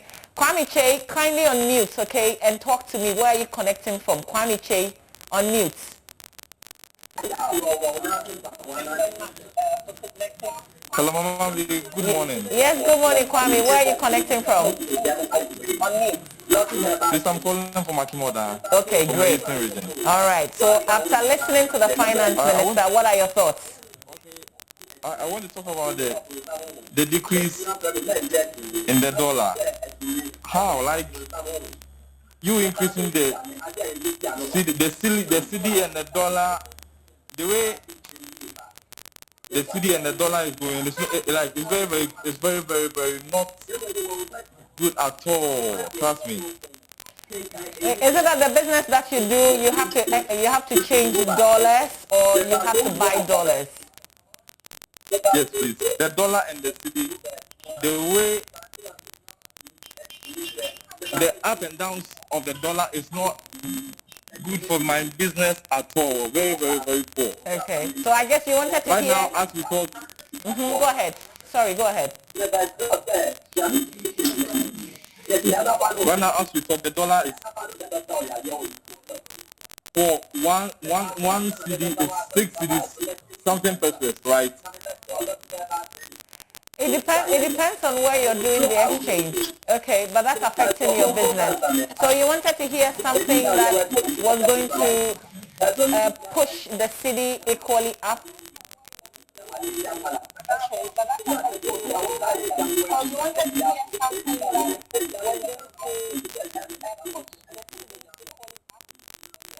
Okay. Yes. All right. Okay. So Kwame Che essentially talking about how the cedi is performing badly against the U.S. dollar. That's what he uses in his business, so that's greatly affecting him. Let's speak to Isaac Asamoah. I think you've been on for a while. Kindly unmute. Isaac Asamoah, please unmute and talk to me. Where are you connecting from? I'm talking from New Abdul in the Eastern region. Okay, great. So what are your thoughts? Okay, Mama, I think looking at the budget that the finance minister read yesterday, we need to be serious as a nation.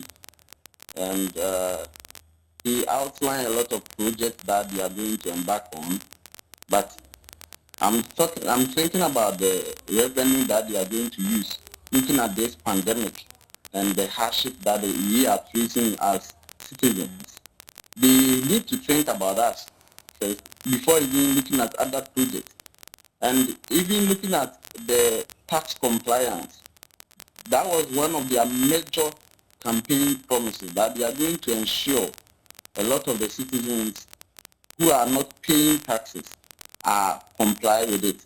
But up to now, we don't have any percentage or any kind of increment to show or any kind of slides to show that those people are in compliance in terms of tax. So we have to be serious. Thank you. Okay, well, thank you very much. Shall we do a last one on Zoom? Okay. Okay, Galaxy A11. Let's hear you. Kindly unmute. Mention your name and where you're connecting from. It's just connected.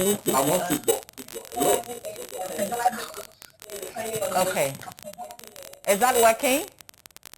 Okay, not quiet. So I guess we have to leave it here. Thank you all for connecting with us on this particular subject. This was just yesterday, so I guess the conversation will continue. You can log on to our Facebook, our social media platforms, the JoyNews social media platforms, and let your voices be heard. We thought we had heard from all the experts. We wanted to hear from you. So we really appreciate that you opened up to share your thoughts on the back of that presentation. Thank you all. Please have a good weekend. Thank you for connecting.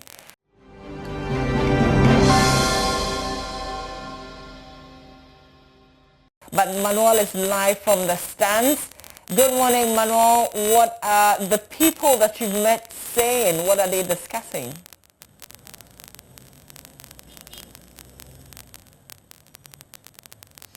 Yes, good morning, Mama V. We're here just around the Ring Road GRA office.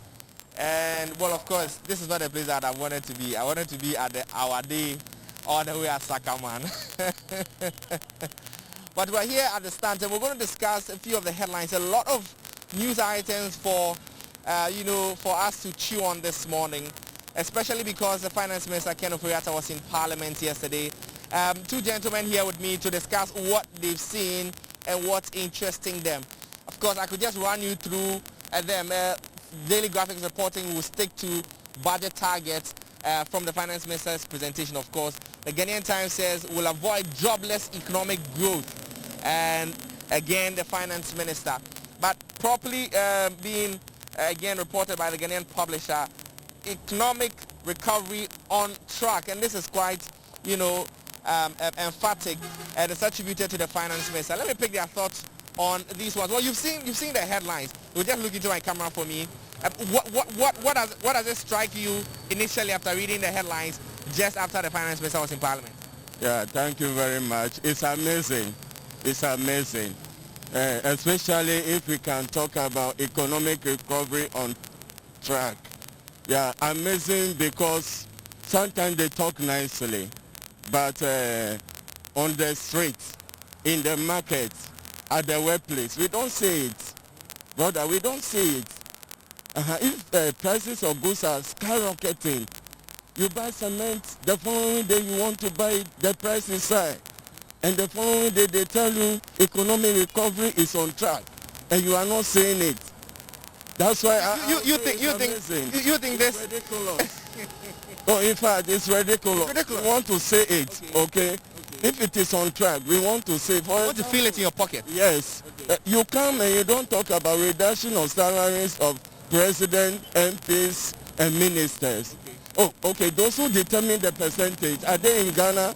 Are they in the world? Are they not the same people that are telling us that because of COVID, they cannot do ABC?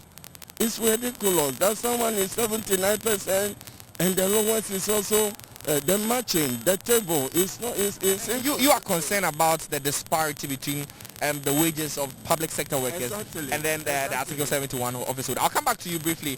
Let me speak to you also. The Finance Minister made, if you like, a passionate appeal that if you are so touched as it will be, contribute 100 cedis to the construction of the cathedral. You think it's a good step? I mean, so that we can get a place that everybody can worship.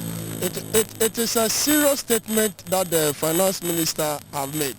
And sometimes I ask that, are we serious in Ghana? The reason being that I have made a commitment with God and now I'm calling people to help me.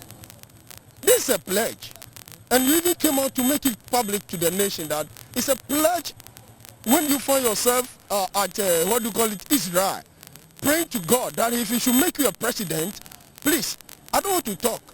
Our leaders are taking them for granted, and I think it is about time they should know that the future is not for them alone. We must think and think for the better. It's enough. What are you telling me? The economy It is not reflecting in our pocket. I see. What is reflecting in your pocket? What is reflecting? The money, the economy. Our leaders are not helping us. Today I'm talking, they are not helping us. I am not happy, and it's unfortunate. That what is leadership? Leadership is about sacrifice to your people. I can tell you, sometimes our parents don't eat and they give with children. Is it happening to our leaders? They are thinking about themselves. Thank you very much. And that's why you are seeing how agitated really the gentleman is after reading the headlines, and particularly what the publisher, the Ghanaian publisher, is reporting. The economic recovery is on track, being attributed to the finance minister. And you know that there was somewhat of a recession because of the COVID-19 pandemic in the year 2020. But this year, the finance minister says that recovering of that economy, which just derailed a bit. Okay. I want Mama V to. Yes, in fact, this is live. It should be live. They should not edit it. Okay. They want everybody to know. Yes, we are not happy. We are not happy. I mean, how? If I'm not eating, does it mean my children shouldn't eat? They should eat. It is about sacrifice. Nkrumah did it. We know leaders who have done that. You come and tell us that you were so frustrated and you don't know why, so you have to say, and that money can help even build industry. What is happening in the country? And you're referring to Ajimamenu. Our Minister of Health. You're very angry with him. So he's very angry with him. Let me pick your mind finally before we go. Okay. The poor man is arrested. A minister is going up and down, and something happened in airport. They are not. Oh, Mama V, please let them know we are not happy in the nation. Yes. Mama V, we are letting you know that we are not happy in the nation. This is the word of the gentleman. Well, are you happy? Oh, that question is answered already. Why should I be happy? Yeah, why should I be happy? If someone can just tell us that, or out of frustration, some things which is supposed to be $10, then you say $19, you added, you ate, and you are telling us that we should sacrifice. About the cathedral, yes, it's a wedding cost. But if I am not happy, if people are happy, don't donate. That 100 Ghana cedis will flow like something, but because Ghanaians are not happy, look at the gentleman. If he sees a minister, that is civil, he can even damage anything because he's not happy. You think this is representative of a lot of people? A lot of people are feeling like this? Yes and no. Yes and no, because someone also thinks that with the form of Nana, okay, he is expecting that something good will come out of the 4 years. But if the person is not saying it, the person will not be happy. But in the other wise, someone is just happy that my uncle is there, whether he's performing or underperforming, my uncle, and that is all. A lot of complaints. What do you want to be done?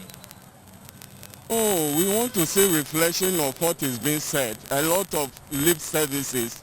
We want the reflection of what is being said. If you tell us that because of food and jobs, we have enough food in the country, we want to see reduction of food. Are you getting me?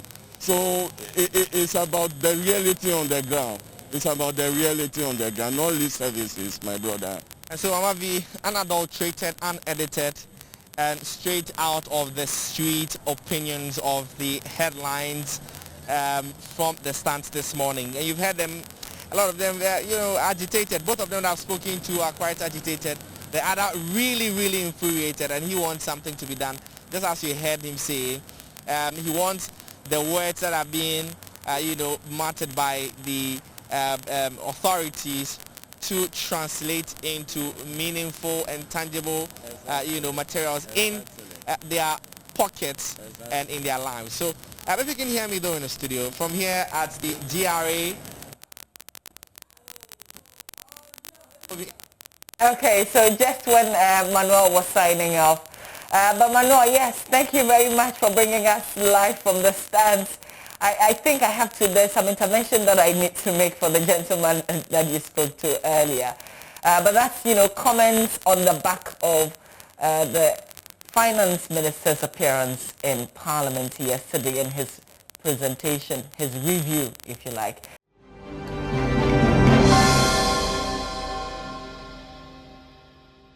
Now, we have another Joy Sports feature for you. Joy Sports editor George Adejuni has been speaking to WAFA boss Prosper Natero Ogum, and here's that conversation.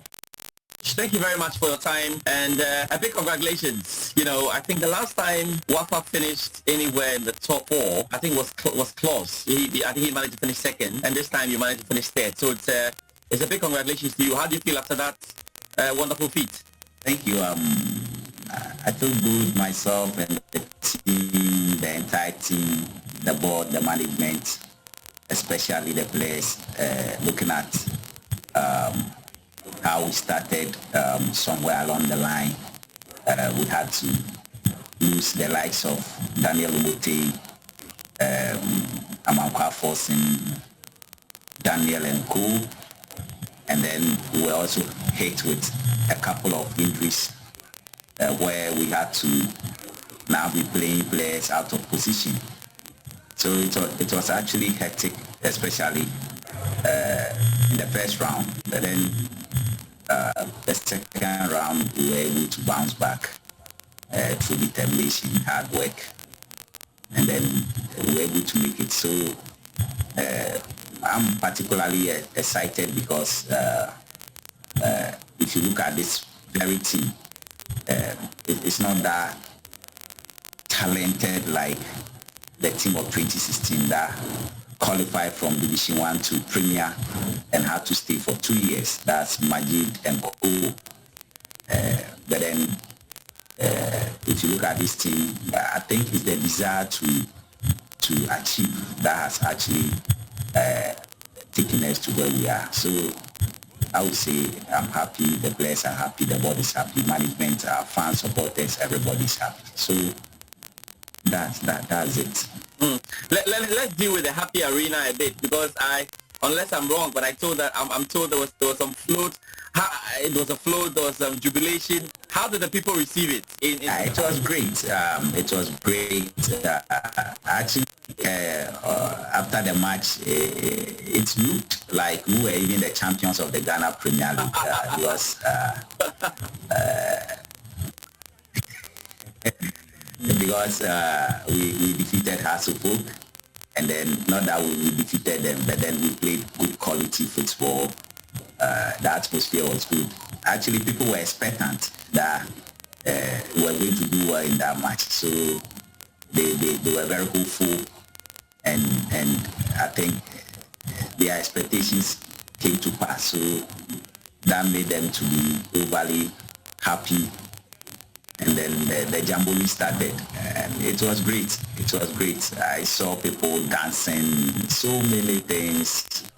Yeah, and that actually indicated how happy they were. So, and then as far as around 10 p.m. thereabout, people were still in town jubilating.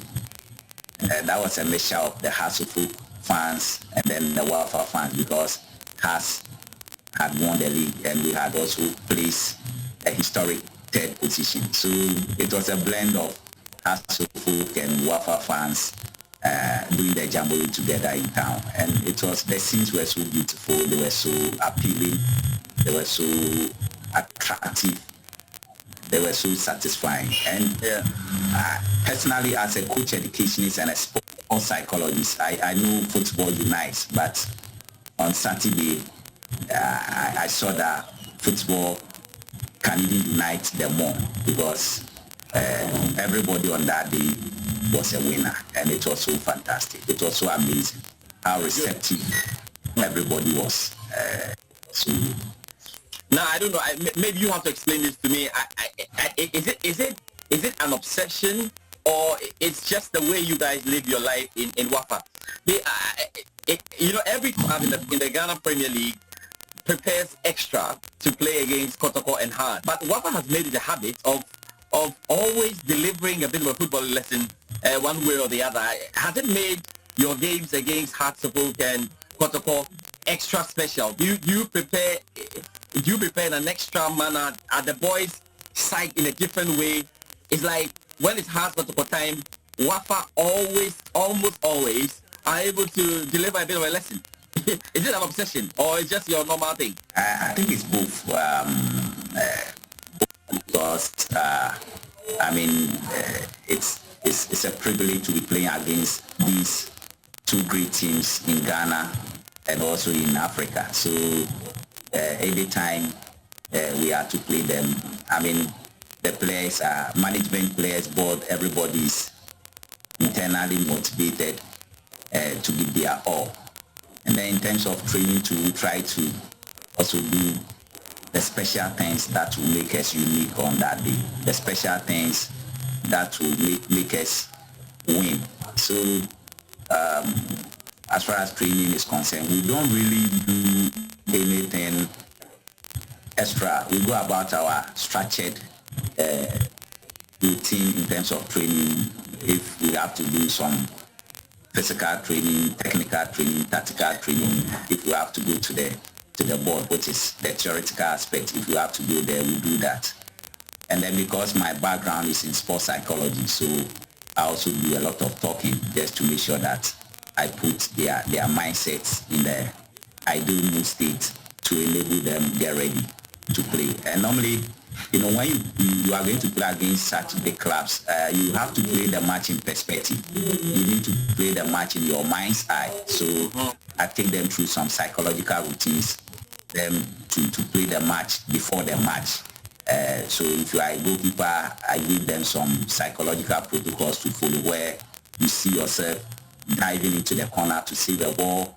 You see yourself to the laterals. I make them do that. If you are a defender, I let you go through some routines that will let you see yourself going for a tackle and winning the ball and connecting with a teammate. If you are an attacker, see and make you see where you are heading the ball into the net or taking a shot into the net. So I take them through these psychological skill training protocols to make sure that I build their confidence, then to let them believe in themselves that they are capable of playing against the likes of Korokos and the Haas. And another thing I also tell them is that even though we are not like Haas or Kotoko, but we are also a model club in Ghana. Everybody wants to be like Wafa,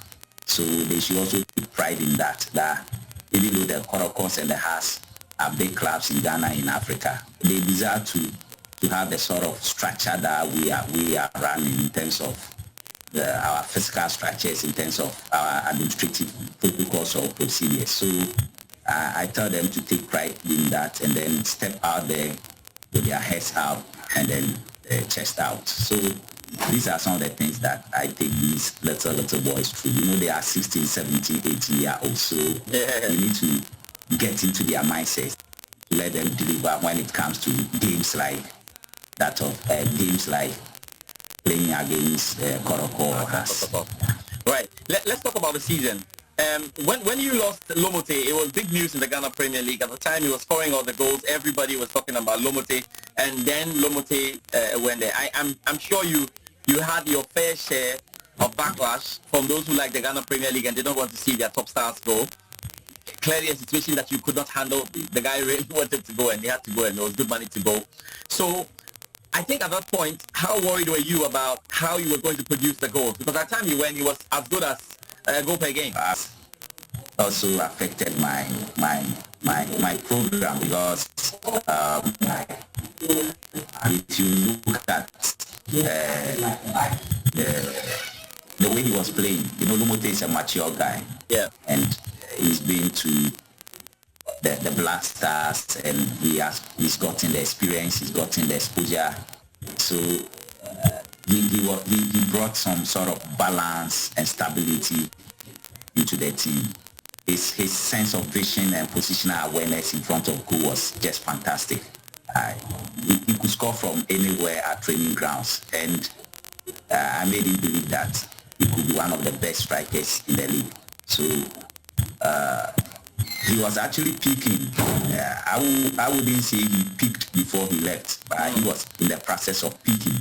And then the offer came. And you know, Wafa, per his age and per one of the philosophies of Wafa, where we don't keep players for that long, when the offer came, we thought it's good for me to go. But then tactically, in terms of my team structure and organization, it affected me very well, because but then to Eric Asamani, who is the other marksman, got injured when we went to 11 Wonders, so he was out. So basically we didn't have an outright marksman to play for us. That was where we resorted to the likes of Andrew's team, who is a defender, to play as a marksman.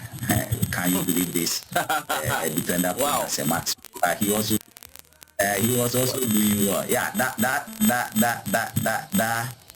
actually taught me a lesson of trying to explore, trying to see where I could fix some players in here or there. So in terms of my team structure and organization, as I said earlier on, it affected the team and myself, but it was also good for the young man to do, because he was aging and needed to have that outside experience or foreign experience. So I had nothing to do but to accept. In fact, when I was going there, when I was appointed, I was told, and when even I wasn't appointed, I also knew that Wafa doesn't keep players for that long. Once you are able to showcase your talent and the offers come in, definitely they will give you the opportunity to do. So I remember that was one of the main things that the managing director told me when he met me in his office, that here we develop, we give them the opportunity to showcase their talent,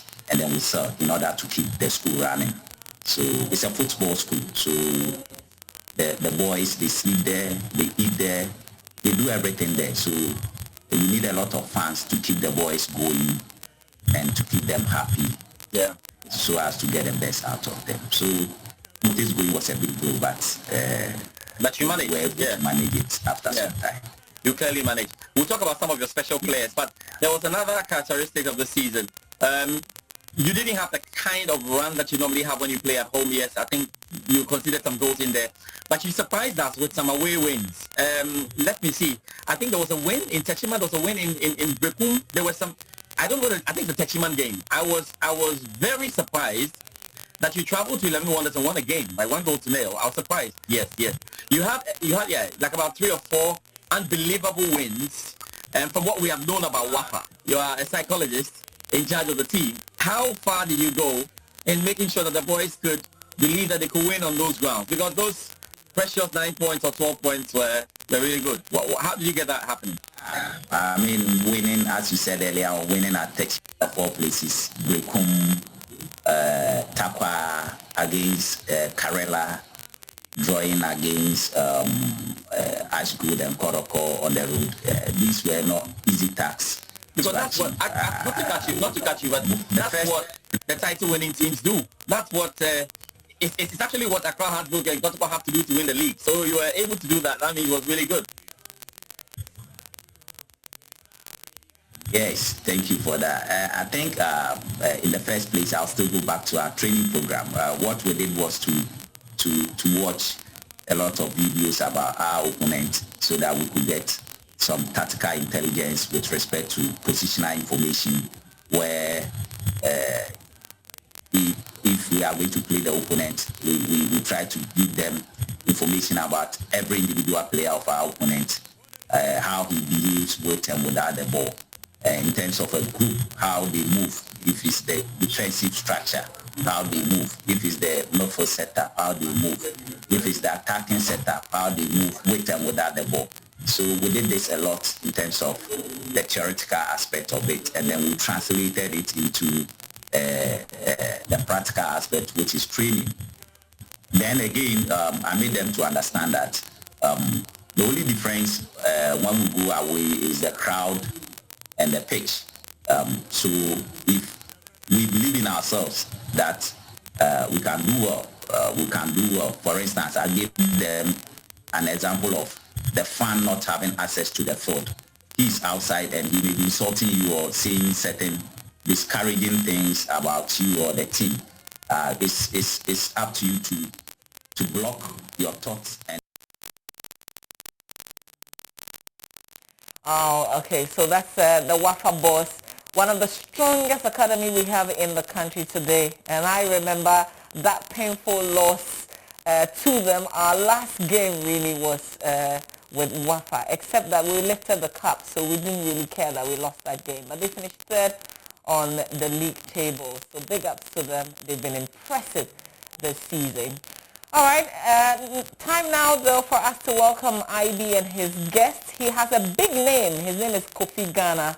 So let's see him reflect our country in his style of music. He says he doesn't have a particular style, so we're going to appreciate all of his sides. That's coming up next here on the AM show. Show business. Stay with us.